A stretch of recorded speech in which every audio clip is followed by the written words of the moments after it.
analaumiwa ama anaweza akachukua mzigo mkubwa, tunazungumza heavy burden, mzigo ambao anao uwezo wa kubeba, lakini katika kubeba ukajikuta mzigo huo unaweza kuwa mgumu sana kwake. Ni maeneo gani ambayo mpaka wanasimba wanafika wanamuona kwamba he is not a light striking force ndani ya timu ambaye anaweza kusaidia timu? Eneo la kwanza, Simba mashabiki wake wamepitia mazingira magumu sana msimu uliopita wa kutokuwa na uhakika wa striker ndani ya timu yao. Kama unakumbuka, Simba walikuwa na mtu ambaye kwa namna moja ama nyingine alikuwepo kwenye squad, Jonathan Soa, ambaye alisajiliwa, lakini pia akawepo na mwalimu baada ya kuondoka kwa wachezaji ambao walikuwa wategemewa kwenye kikosi. Nakumbuka wakina Leon Ateba, miongoni mwa wachezaji ambao walikuwa na namba kwenye kikosi yake na Steven Dese Mkwara. Hao ndio walikuwa ni masweka ambao walikuwa chini ya mwalimu kutoka pale South Africa, Fadlu. Hao walipoondoka, timu ya Simba ikawa na masweka wawili ambao ni mazungumza. Sasa wale masweka wawili, wakati Simba inatarajia makubwa kama ambavyo walikuwa wanatarajia kwa mtu kama unamzungumzia Jonathan Soa, ligi tu inaanza kwenda mechi 3, mechi 4, 5, Jonathan Soa anakuwa ni undisciplined player. Mchezaji ambaye anaonekana ni kama nidhamu yake mbovu, anashindwa kumachi matarajio ya timu pamoja na expectation gaps walionao wachezaji juu yake. Wachezaji wanatamani kupata nini?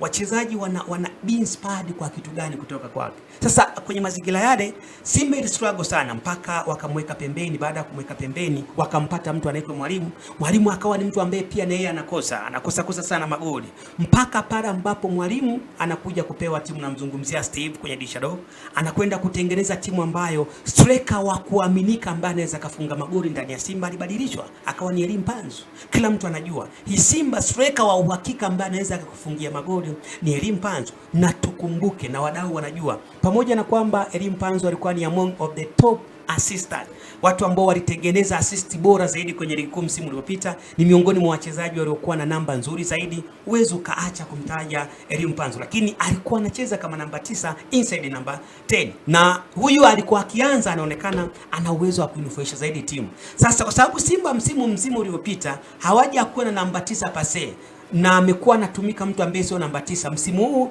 alikuwa anatakiwa kusajiliwa namba 9 ambaye wana matarajio naye. Sasa amesajiliwa Dumbia. Maana yake nini? Kuna expectation gap, kuna mawazo wanayo yafikiri wana Simba na uhalisia wa Simba ilivyo. Yaani kuna mawazo ambao mashabiki wa Simba wanatamani kuiona Simba ikiwa na striker bora ambaye anaweza akafunga magoli hata zaidi ya Fiston Karamayela. Lakini uhalisia wa Simba tunauona.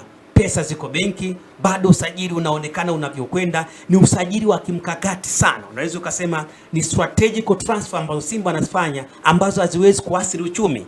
Maana yake sasa mashabiki wanataka waondoke kwenye wimbi lile, wanakuja kwenye matumaini mapya. Hiyo ya kwanza. La pili, matumaini mapya, wanamuona mwalimu ama mchezaji.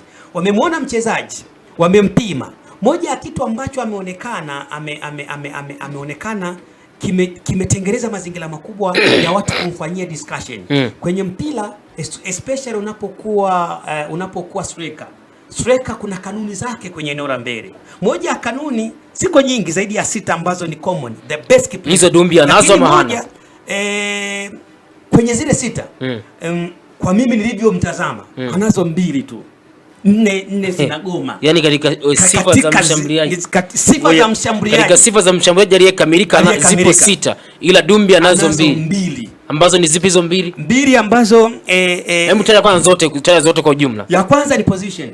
Kaa kwenye nafasi. Anayo kidogo hiyo. Hiyo nayo. Kidogo kaa kwenye nafasi. Ya pili. Hiyo anayo sana. Ya pili, ability of shooting, uwezo wa kushoot. Yani unapokuwa unacheza eneo la mshambuliaji unatakiwa kushuti. Yani ukipewa mpira unatakiwa kuwa unashuti mashuti sahihi kwenda golini. Hiyo ndio hana. Yani sio kupiga tu. Huenda sio kwamba anayo, sio kwamba hana. Hatujaiona. Hujaiona? Cha tatu ni player movement. Una move kwenye space kuwachanganya ili wengine wapate nafasi. Yaani unapokuwa namba 9, wewe unatakiwa uwe unaondoka kwenye eneo ili namba 8 na namba 9, namba 6. Unaondoka unaenda wapi? Yaani unaondoka kutengeneza nafasi. Unamwona Duba alivyokuwa anafanya. Mnaweza mkao mmesimama naye. Dube mchezaji pekee aliyekuwa bora zaidi kwenye movement, mikimbio hatari Tanzania nimeshawahi kumuona striker ni Dube. Yaani mnaweza mkawa naye ile utajikuta tu alishachomoka peke yake.